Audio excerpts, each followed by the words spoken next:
स्वागत है एक बार फिर से दोस्तों दृष्टि पीसीएस के यूट्यूब चैनल पर। दोस्तों आप लोग लगातार फैक्ट विद कॉन्सेप्ट कार्यक्रम के माध्यम से हमसे जुड़ रहे हैं। हम लोग लगातार इसमें आए हुए इंपॉर्टेंट आर्टिकल के ऊपर चर्चा भी कर रहे हैं।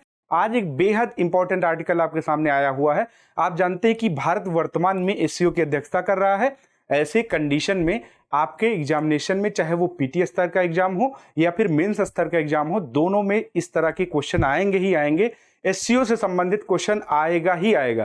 तो आज हम लोग देखेंगे एससीओ के इंपॉर्टेंट पहलू को। आप जानते हैं कि भारत वसुधैव कुटुंबकम के जो है लक्ष्य पर भारत हमेशा से चलता आया है। वसुधैव कुटुंबकम का तात्पर्य क्या है? विश्व, समस्त विश्व हमारा परिवार है। और ये दोस्तों भारत के लिए एक प्रकार से नैतिक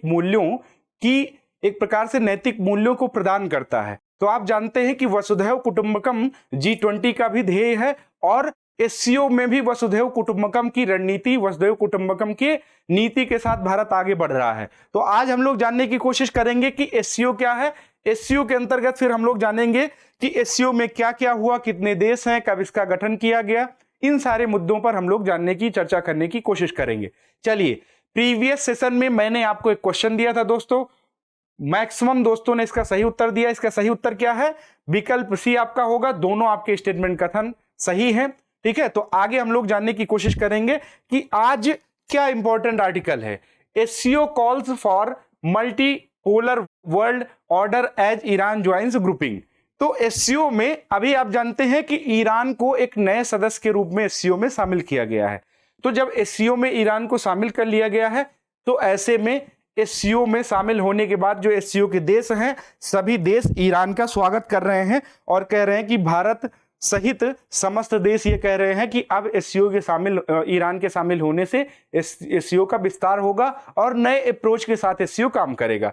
इससे पहले आपके सामने एक सूचना है दोस्तों, हिंदी माध्यम अब करोल बाग में भी स्टार्ट हो रहा है। जीएस फाउंडेशन कोर्स का पहला बैच 23 जुलाई से आरंभ हो जाएगा। विकास सर की ओरिएंटेशन क्लास 23 जुलाई दोपहर 1 बजे होगी। रेगुलर बैच का टाइम सुबह 8 बजे होगा। तो अधिक जानकारी के लिए दोस्तों जो नंबर दिया गया उसके ऊपर आप लोग फोन कॉल करके संपर्क कर सकते हैं। तो आप जानते हैं कि वर्तमान में भारत एससीओ की अध्यक्षता कर रहा है। 4 जुलाई को अर्थात कल के दिन भारत ने एससीओ की अध्यक्षता की। Council of heads of states की 23वीं बैठक संपन्न की गई और यह बैठक आभासी थी, आभासी प्रारूप था। पहले तय किया गया था दोस्तों कि नई दिल्ली में बैठक होगी, लेकिन कुछ वैचारिक भिन्नता की वजह से हो सकता है कि मीटिंग डिले कर दिया गया हो और यह शिखर सम्मेलन एक प्रकार से आभासी रूप से, वर्चुअल रूप से किया गया। और इसमें जो थीम रखा गया है वो एक सुरक्षित एससीओ की ओर, ये इसका थीम रखा गया है, एक सुरक्षित अर्थात एक सिक्योर एससीओ की ओर। ये जो टर्म है ये 2018 में प्रधानमंत्री मोदी जी के द्वारा ये टर्म दिया गया था, शब्द दिया गया था। और इस शब्द के तात्पर्य की बात करें दोस्तों तो एस का मतलब यहां पर सिक्योरिटी हो जाएगा। एस का मतलब क्या हो जाएगा? सिक्योरिटी हो जाएगा। और ई का मतलब यहां पर हो जाएगा इकोनॉमिक डेवलपमेंट। और सी का मतलब दोस्तों कनेक्टिविटी हो जाएगा आपका। और यू का मतलब यूनिटी हो जाएगा। और आर का मतलब रेस्पेक्ट ऑफ सॉवरेनिटी हो जाएगा। अर्थात आपको सभी नेशन के संप्रभुता की क्या करना है? सम्मान करना है दोस्तों। ठीक है, और वही ई का मतलब क्या हो जाएगा? इन्वायरमेंटल प्रोटेक्शन हो जाएगा। इन्वायरमेंटल प्रोटेक्शन हो जाएगा। तो सिक्योर शब्द प्रधानमंत्री मोदी जी के द्वारा 2018 में दिया गया था। अब इस सम्मेलन में कितने देशों के प्रतिनिधि शामिल हुए? आप जानते हैं कि 8 देश तो इसमें एससीओ में है ही हैं, उसके साथ साथ अब ईरान भी शामिल हो गया। तो टोटल कितने देश हो गए? 9 देश हो गए। और इसमें से प्रधानमंत्री मोदी जी भी शामिल हुए थे, चीन के राष्ट्रपति शी जिनपिंग, रूस के राष्ट्रपति व्लादिमीर पुतिन जी। जब से रसिया यूक्रेन वार चल रहा है दोस्तों, तब से व्लादिमीर पुतिन जी किसी ऐसे संगठन में या समूह के सम्मेलन में शामिल हो रहे हैं तो ये एससीओ ही है। ठीक है, और पाक पीएम शहबाज शरीफ इसमें शामिल हुए और अन्य जो नेता हैं वो भी इसमें शामिल हुए। अगर बात करें एक ऐसे समय पर इसका आयोजन किया जा रहा है दोस्तों जिस समय आप जानते हैं कि रसिया और यूक्रेन का वार भी चल रहा है, पूर्वी लद्दाख सीमा विवाद भी चल रहा है। आप जानते हैं कि पेंगोंग सो लेक के पास चाइना और इंडिया का एक प्रकार से विवाद की स्थिति है। आप मुझे कमेंट बॉक्स में बताइएगा कि पेंगोंग त्सो लेक जो है वो किस प्रकार की झील है। पेंगोंग त्सो लेक किस प्रकार की झील है, खारे पानी की झील है या फिर मीठे पानी की झील है, आप लोग कमेंट बॉक्स में जरूर बताइएगा। वैगनर समूह विद्रोह भी चल रहा है, रसिया ने जिसको पाला उसी ने विद्रोह कर दिया। प्राइवेट ग्रुप है, रसिया का एक प्रकार से प्राइवेट आर्मी है। क्या है? प्राइवेट आर्मी है और इसने विद्रोह कर दिया था रसिया के ही खिलाफ। तो आप जानते हैं कि किसी भी समूह का इस तरीके से विद्रोह करना किसी भी देश के लिए संकट की स्थिति हो सकती है। रूस यूक्रेन युद्ध यूरोप में चल ही रहा है दोस्तों। तो और उसके बाद में भारत पाक का जो संबंध है वो विवाद की स्थिति में है। आप जानते हैं कि भारत ने 370 हटा दिया है, पाक जो अपना कश्मीर है वहां से। ऐसे कंडीशन में भारत पाक के बीच में विवाद की स्थिति बनी हुई है। ठीक है, तो ऐसे समय में एससीओ की अध्यक्षता भारत को दिया जाना ये बहुत ही इंपॉर्टेंट क्रूशियल टाइम है। और ये कहा जा रहा है कि भारत ने अपने हितों को ध्यान में रख करके कई सारे मुद्दों को भारत ने रेज किया। अभी हम लोग जानेंगे कि किन किन मुद्दों को लेकर के भारत इसमें अपने कथन को, अपने बात को उठाया है। तो सबसे पहले हम लोग अभी एससीओ के विषय में थोड़ा जानते हैं। पीटी स्तर के एग्जामिनेशन में डायरेक्ट क्वेश्चन आएगा, इस बार नोट करके लिख लीजिए आप लोग। पहला, 2022 में उज्बेकिस्तान एससीओ की अध्यक्षता करता है और एससीओ की अध्यक्षता हैंड ओवर करता है भारत को। भारत वर्तमान में 2023 में अध्यक्षता कर रहा है और भारत फिर हैंड ओवर करेगा किसको? कजाकिस्तान को। 2024 में कजाकिस्तान एससीओ की अध्यक्षता करेगा। इस तरीके के क्वेश्चन डायरेक्ट दोस्तों आपसे यूपी पीसीएस हो या फिर बीपीएससी हो, अदर स्टेट के पीसीएस हो, सब में पीटी स्तर के एग्जामिनेशन में क्वेश्चन पूछा जाएगा कि 2024 में कौन अध्यक्षता करेगा एससीओ का, 2022 में कौन किया है अध्यक्षता। तो इस तरीके के क्वेश्चन आप लोग जरूर ध्यान में रखिएगा। अगर एससीओ के बारे में संक्षिप्त में चर्चा करें तो आप देख पा रहे होंगे पहले एससीओ को संघाई 5 ग्रुप के नाम से जाना जाता था और इसका गठन दोस्तों कब किया गया था? 26 अप्रैल 1996 में किया गया था। 5 देशों के द्वारा, 5 देश मिलकर के किए थे, चाइना, कजाकिस्तान, किर्गिस्तान, रसिया, ताजिकिस्तान। दोस्तों मुझे कमेंट बॉक्स में बताइएगा एक और देश है मध्य एशिया का, कौन सा इसमें शामिल नहीं है। ठीक है, तो ये बताइएगा इसमें। फिर उसके बाद में जब 15 जून 2001 में उज्बेकिस्तान शामिल हो गया, अब उज्बेकिस्तान शामिल होने के बाद में कौन सा मध्य एशिया का कंट्री है, देश है जो इसमें शामिल नहीं है, ये बताइएगा कमेंट बॉक्स में। 2001 में जब उज्बेकिस्तान शामिल हो गया तो इसको फिर एससीओ नाम से जाने लगा। फॉर्मेशन फिर कहा गया कि 2001 से एससीओ हो गया है केवल, पहले संघाई 5 ग्रुप नाम से जाना जाता था।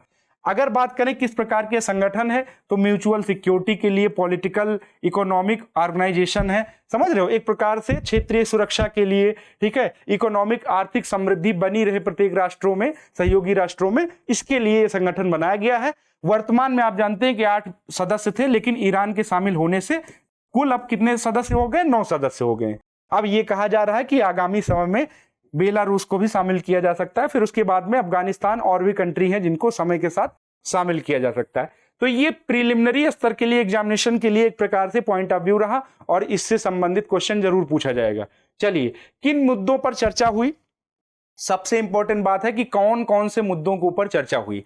पहली चर्चा हुई है एससीओ के सदस्य देशों ने स्वागत किया है एक नए मेंबर का जिसका नाम है ईरान। ईरान के शामिल होने से मोदी जी ने एक बात कही, मोदी जी ने कहा कि मुझे खुशी है कि ईरान एससीओ परिवार में नए सदस्य के रूप में शामिल होने जा रहा है। तो मोदी जी ने एक प्रकार से खुशी व्यक्त की है। वहीं शिखर सम्मेलन में और अन्य बिंदुओं पर चर्चा की गई। अफगानिस्तान की स्थिति को लेकर के चर्चा की गई, रूस यूक्रेन संघर्ष को लेकर के चर्चा की गई और एससीओ सदस्य देशों के बीच सहयोग, संपर्क, व्यापार बढ़ाने पर भी चर्चा की गई। चलिए आगे बात करते हैं। और बात की गई है वैश्विक संकट का सामना मिलकर करने की बात की गई है। आप जानते हैं कि मोदी जी चाहते हैं वसुधैव कुटुंबकम रणनीति को फॉलो करवाना चाहते हैं। मोदी जी की भावना है और ये समस्त भारत के लोगों की भी भावना है कि विश्व हमारा क्या है? परिवार है। हम तो किसी को अलग मानते ही नहीं है, समस्त विश्व हमारा परिवार है। इस वजह से मोदी जी कह रहे हैं कि विवादों, तनाव, महामारी से उपजा संकट, किस प्रकार का संकट? खाद्य, ईंधन, उर्वरक संकट सभी देशों के लिए एक बहुत बड़ी चुनौती है और ऐसे कंडीशन में सभी देशों को मिल करके काम करना चाहिए। आतंकवाद पर भी चर्चा किया गया। आप जानते हैं कि मोदी जी आतंकवाद को लेकर के अलग अलग मंचों से चर्चा करते ही रहते हैं, जो कि ये भारत के लिए खतरे की भी स्थिति है। आतंकवाद क्षेत्रीय एवं वैश्विक शांति के लिए प्रमुख खतरा बना हुआ है। इस चुनौती से निपटने के लिए निर्णायक कार्यवाही आवश्यक है। मोदी जी ने ऐसा कहा और मोदी जी ने ऐसा और भी कहा कि आतंकवाद चाहे किसी भी रूप में हो, किसी भी व्यक्ति में हो, हमें इसके विरुद्ध मिलकर लड़ाई करनी चाहिए। ये सब कह रहे थे दोस्तों। और फिर पाकिस्तान के जो प्रधानमंत्री हैं शहबाज शरीफ, ठीक है, अब वो भाई साहब देख रहे थे प्रधानमंत्री मोदी जी को। कुछ देश सीमा पार आतंकवाद को अपनी नीतियों के साधन के रूप में इस्तेमाल करते हैं, आतंकवादियों को पनाह देते हैं। एससीओ को ऐसे देशों की आलोचना में कोई संकोच नहीं होनी चाहिए। मोदी जी खुल के कहने के लिए, वक्तव्य जारी करने के लिए प्रसिद्ध हैं। ऐसे में शहबाज शरीफ जो पाकिस्तान का प्रधानमंत्री है, ये देख रहा है मोदी जी को कि क्या बोल रहे हैं मोदी जी, समझ रहे हैं ना। बहुत आश्चर्यजनक स्थिति में मोदी जी को देख रहा है। तो आप देख पा रहे हैं और ये मौके की तलाश कर रहा है कि ठीक है मोदी जी आप बोल लीजिए, अभी हमारा मौका आएगा तो हम भी बोलेंगे, ठीक है। तो आप ये देख पा रहे होंगे कि प्रधानमंत्री जी ने डायरेक्ट शब्दों में कहा कि आप आतंकवाद की आलोचना करिए, किसी प्रकार के भय संशय को लेकर के मत चलिए, संकोच मत करिए, सीधा क्लियर स्टैंड रखिए अपना। संयुक्त राष्ट्र सुरक्षा परिषद में आतंकवादियों को नामित करने के लिए, भारत के प्रयासों को रोकने के लिए इशारों में चीन का भी जिक्र किया। आप जानते हैं कि 26/11 हमला हुआ था 2008 में मुंबई में, और उसका हैंडलर कौन था? साजिद मीर था। इसको वैश्विक आतंकी घोषित करने के लिए जब भारत ने प्रपोजल यूनाइटेड नेशन में प्रस्तुत किया तो चीन ने एक प्रकार से उसके ऊपर रोक लगा दी, ब्लॉक कर दिया उसको। तो आप जानते हैं कि वैश्विक आतंकी घोषित हो जाता तो इसके ऊपर कार्रवाई की जाती, लेकिन चाइना ने पाकिस्तान का साथ दिया और पाकिस्तान को अपना परम मित्र मान करके कहा कि रुको, अभी आतंकवादी घोषित नहीं किया जाना चाहिए। तो कहीं ना कहीं भारत ने इशारों में चीन को भी कहा कि जिस तरीके से आप आतंकवाद के जो सरगना है उनको पनाह दे रही, ये स्थिति ठीक नहीं है। अफगानिस्तान मुद्दे पर भी चर्चा किया। प्रधानमंत्री मोदी ने कहा कि अफगानिस्तान को लेकर भारत की चिंताएं हैं और अपेक्षाएं हैं वो एससीओ के अधिकांश देशों के ही समान हैं, अर्थात एससीओ के देशों से भिन्न नहीं है। आप जानते हैं कि भारत और अफगानिस्तान के लोगों के बीच में सदियों पुराना मैत्रीपूर्ण संबंध है। अखंड भारत की परिकल्पना कहाँ की बात है? अखंड भारत की परिकल्पना में गांधार क्षेत्र पूरा अफगानिस्तान का ही तो क्षेत्र है। तो इसी के अंतर्गत भारत के प्रधानमंत्री मोदी जी कहते हैं कि हमारा तो इनसे सदियों से संपर्क है और इनके किसी भी आपातकालीन स्थिति में हम तो इनकी सहायता करने के लिए तैयार ही रहते हैं। हमने अफगानिस्तान के आर्थिक और सामाजिक विकास के लिए योगदान दिया है। आप जानते हैं कि अफगानिस्तान में अभी तालिबान की सरकार है और पाकिस्तान ने दोस्तों जिस तरीके से अफगानिस्तान में आतंकवादी गतिविधियां संपन्न की थी, अब वर्तमान में अफगानिस्तान के भी कुछ आतंकवादी ग्रुप हैं पाकिस्तान पे हमले कर रहे हैं। आप जानते हैं कि अगर आप सांप पालेंगे तो कभी ना कभी आपको भी वो घूम के काटेगा। तो पाकिस्तान ने अफगानिस्तान में हलचल और संकट की स्थिति पैदा करने में काफी अहम भूमिका निभाई है। ऐसे कंडीशन में पाकिस्तान को भी अब भुगतना पड़ रहा है। पाक पीएम ने भारत के प्रधानमंत्री ने बोल लिया, पाक पीएम को तलाश थी कि मुझे मौका मिले, बस बोल ही देता हूं। पाकिस्तान के पीएम ने कहा, शहबाज शरीफ ने कहा, आतंकवाद को राजनीतिक लाभ के लिए हथियार के रूप में इस्तेमाल नहीं करना चाहिए। राजनीतिक लाभ का तात्पर्य मोदी जी को बताया कि आपके यहाँ जब लोकसभा चुनाव आने वाला होता है या फिर कोई लोकसभा का चुनाव या फिर कहीं भी स्टेट में अगर चुनाव आने वाला होता है तो आप राजनीतिक लाभ के लिए आतंकवाद जैसी मुद्दों को उठाते हैं आप, तो ये मत करिए। दूसरी बात इन्होंने कहा कि घरेलू राजनीतिक एजेंडे की पूर्ति के लिए धार्मिक रूप से जो अल्पसंख्यक हैं उनको दानव नहीं बनाया जाना चाहिए। अर्थात एक प्रकार से मुस्लिम कम्युनिटी को लेकर के इन्होंने बताया कि जिस प्रकार से आपके यहाँ कुछ विवादित बयान दिए जाते हैं उनको भी ध्यान में रखा जाना चाहिए। तो दो बातों को लेकर के शहबाज शरीफ ने बात को कहा था। अब बात करें कि भारत के लिए बैठक अहम क्यों है, तो आप जानते हैं कि जब भारत को शामिल किया जा रहा था, 2017 में भारत को जब शामिल किया जा रहा था, तो रसिया का अप्रोच यही था कि जिस प्रकार से आप देखेंगे कि मध्य एशिया में चाइना का प्रभाव बढ़ रहा था, ऐसे कंडीशन में रशिया को किसी ऐसे मेंबर को शामिल करना चाहिए था, करने पर बल देना चाहिए था जो कहीं ना कहीं मध्य एशिया में चाइना के प्रभाव को काउंटर कर सके। ऐसे कंडीशन में रशिया ने भारत को उपयुक्त सदस्य या उपयुक्त देश माना और भारत को 2017 में शामिल करने के लिए आह्वान किया कि आप आइए हमारे इस संगठन में शामिल होइए। लेकिन फिर चाइना ने भी अपना काउंटर आर्गुमेंट में ये बात कही, चाइना ने भी पाकिस्तान को शामिल करके बात को बैलेंस कर दिया। तो आप जानते हैं कि भारत एक प्रकार से, भारत के लिए मध्य एशिया के साथ अधिक गहराई से जुड़ने का ये एक मंच है। और दूसरी बात दोस्तों, भारत ने इसी शिखर सम्मेलन से अपने हितों को सुरक्षित करने के लिए कई बातें, कई मुद्दों को उठाया, जिनमें से सीमा पार आतंकवाद से संबंधित चाहे मामला हो या फिर क्षेत्रीय अखंडता और संप्रभुता को लेकर के कोई मामला हो, इस तरीके के मुद्दों को भारत समय समय पर उठाता रहा है क्षेत्रीय मंचों का प्रयोग करके।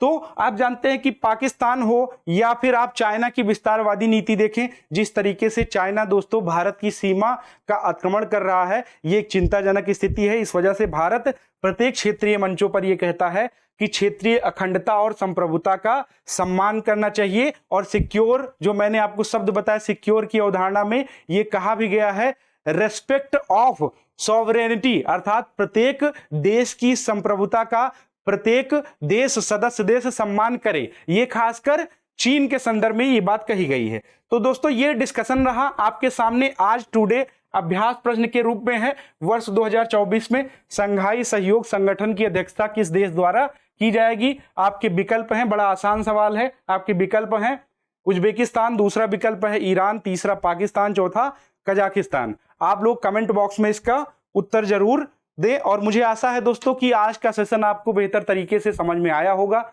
आज हमने देखा एससीओ में कौन कौन से मुद्दों के ऊपर चर्चा की गई, एससीओ भारत के लिए किस तरीके से सहयोगी है, भारत के लिए किस तरीके से सहयोगी कारक की भूमिका निभाता है।